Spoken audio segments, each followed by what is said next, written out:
So behind us here is the Museum of the Revolution, which is a museum about the Cuban Revolution in which Castro and Che Guevara seized power and made Cuba eventually communist.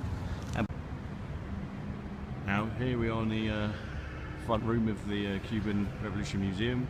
As you can see, it's quite a plush, nice building with a beautiful painted mural on the roof and all lovely details on the walls and big windows in the museum. Now the reason it's so nice in here is because this building was actually Batista, the dictator who ruled Cuba and had the support of the Americans before the Cuban Revolution, before Castro took power. He lived here. This was his presidential palace, and obviously he had a lot of money and built a very nice palace here. It was actually decorated with lots of nice details, lampshades, things like that from Tiffany's in America, which is a very expensive shop with lots of expensive interior design fittings.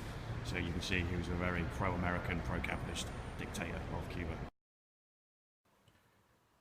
Now, as well as being the leader of Cuba and being very wealthy and being supported by the Americans, Batista was also a dictator. That means he didn't allow elections, he just ruled by himself. And so when Castro and other revolutionaries wanted to take control of Cuba, they couldn't win elections, so they had to have a violent revolution. Now Batista obviously didn't like people fighting against him or trying to stop him ruling, and so here in this picture you can see some of the ways in which he tried to stop people opposing him in Cuba. There's some pretty brutal torture implements here in the Revolution Museum, a couple of tweezers and various other things there for using on people's family jewels, I think you might call them. And also there's a knuckle duster here as well, used for beating up people once they've been imprisoned, and also a rather disgusting piece of machinery here used for peeling out people's fingernails under torture. So Batista wasn't a very nice guy. Now, because Batista was such a bad person, a few Cubans decided to get rid of him. One of these Cubans was called Fidel Castro, and along with some other Cubans, some of whom were communist, he decided to start a war to take control of Cuba and get rid of Batista. And this war was called the Cuban Revolution. And eventually he was successful, Castro, and he managed to take control. So here we are in the Cuban Revolution Museum here in Havana, in Cuba.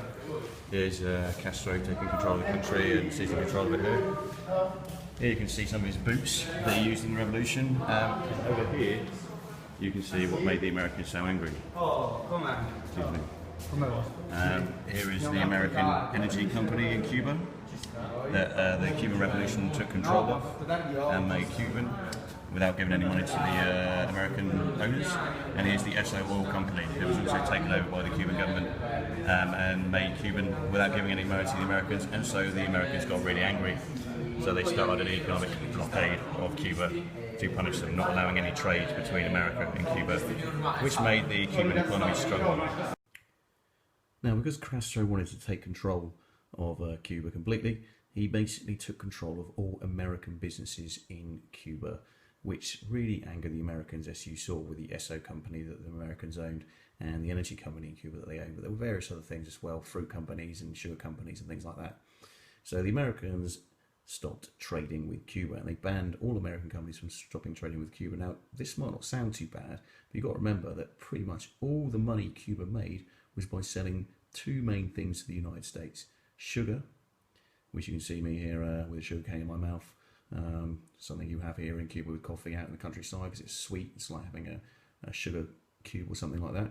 And the other thing is tobacco. Now, Americans love, or used to love, Cuban tobacco and Cuban cigars, but after the Americans put this blockade in, no one in America was allowed to buy Cuban sugar or Cuban cigars. And this meant the Cubans couldn't sell anything to America and couldn't make any money, and so their country very quickly became very poor. Now, I was obviously talking about the economic blockade that the Americans put on Cuba after Castro started taking control of all the American businesses. Well, because of the economic blockade, Cuba couldn't really import any new products such as cars, and so most of the cars here in Cuba, even now in 2016, are American cars from the 1950s that were imported here before the Americans blockaded economically Cuba, stopped importing things into Cuba to punish Fidel Castro's communist Cuban government for taking control of American businesses without giving them any money. So you can see a big long line of 1950s Cuban cars from America. Now, despite Cuba becoming very poor, this didn't actually mean that Fidel Castro fell from power, because actually the Russians stepped in and said, we will buy your sugar instead, Cuba, if you become closer allies with us, if you become more communist. Now, obviously, the Cubans and the Soviets working closer and closer together made Kennedy and the Americans even more angry.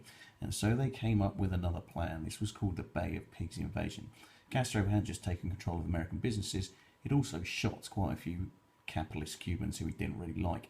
And a lot of other capitalist Cubans had run away from Cuba to go and live in the United States. So Kennedy decided to train up these capitalist Cubans that were now hanging around in the United States, give them weapons and send them back to Cuba to try and invade it. This was called the Bay of Pigs invasion. It failed terribly, but as you'll see in the clip shortly, the Cubans very heroically in their eyes defended Cuba against this capitalist Cuban exile invasion, helped and funded by the Americans. So here we see a map of the attempted Bay of Pigs invasion by the Cuban exiles trained by the CIA and the American government to invade Cuba. And here you see some of Castro's communist forces attacking them here on this map. And over here you can see a memorial to the Cuban communists and members of the Cuban army who fought in the Bay of Pigs and died.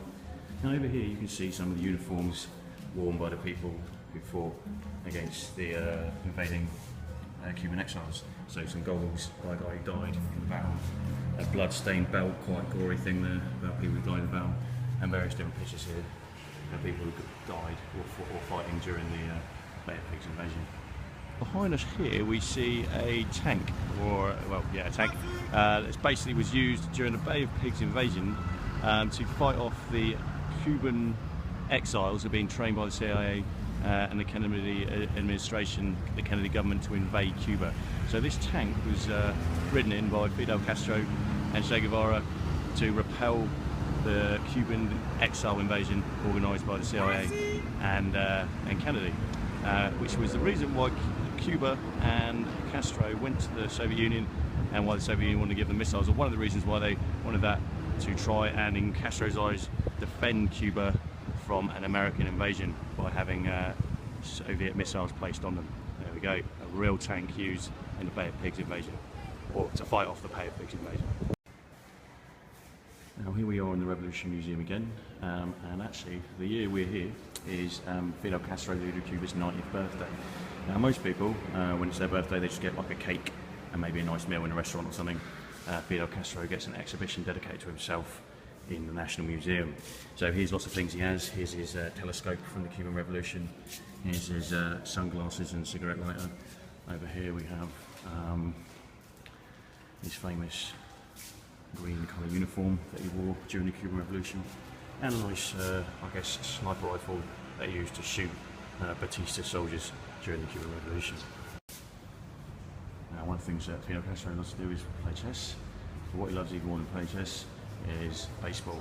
Here he is wearing a lovely red baseball cap, cheeky little smile, laugh there, and a beautiful silk blue baseball jacket. Very nice.